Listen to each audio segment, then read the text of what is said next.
You're watching Sarcoma TV. Knowledge is power. There's how many different types of sarcomas? Well, they say there's 50, but when you look at the molecular features of it, you can have two of the same types of sarcomas, where one may be like that type of sarcoma and the other may be like a breast cancer. So you have to look at the molecular features of it to really group these down into. So most cancers, based on the technology we have today, most cancers can be grouped into, like most types of cancers can be grouped into about 5 to 7 molecular groups.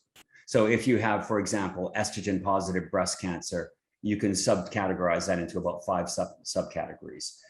For each sarcoma type, you could therefore theoretically break them down into, probably about 5 different subtypes. So the real number of actual sarcomas on a molecular basis would be 5 times the 50 tissue subtypes. So, roughly 250, probably 300 different molecular subtypes of sarcomas. Mm-hmm. But as we know, because the whole thing we're all waking up to about cancers in the last 20 years or less is the mutations are driving the cancer, and the mutations are different for every person. Exactly. So, when we look at a sarcoma, we don't necessarily look at the type. For example, we had a case where a patient had a type of sarcoma. It was a type of sarcoma that occurred in the fat cells. And, the patient, we came up with a combination of drugs for that patient. And so the doctor said, well, that those drugs have never been used in this type of sarcoma. How do we know they're going to work? And I said, well, because they have overexpression of the genes. Mm-hmm. And so sure enough, when we did get the patient on that treatment, he responded miraculously. There were no other treatments for that patient.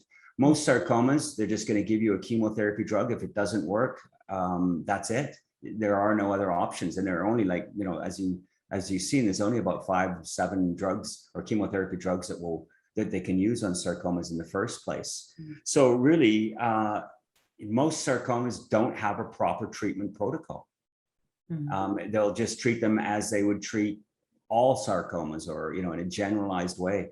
So this whole way of looking at expression of genes in sarcomas has just been an amazing tool for us. Every time we get a sarcoma patient coming to us now, and we do RNA expression testing, we come up with a multitude of different targeted therapies. And I don't think there's been any exceptions. We've probably done about at least 35 sarcomas in the last year. And each case we find a combination of drugs, a multitude of combinations of drugs that would never be considered for that sarcoma subtype normally, that work incredibly well. Mm-hmm. It's just an amazing new tool.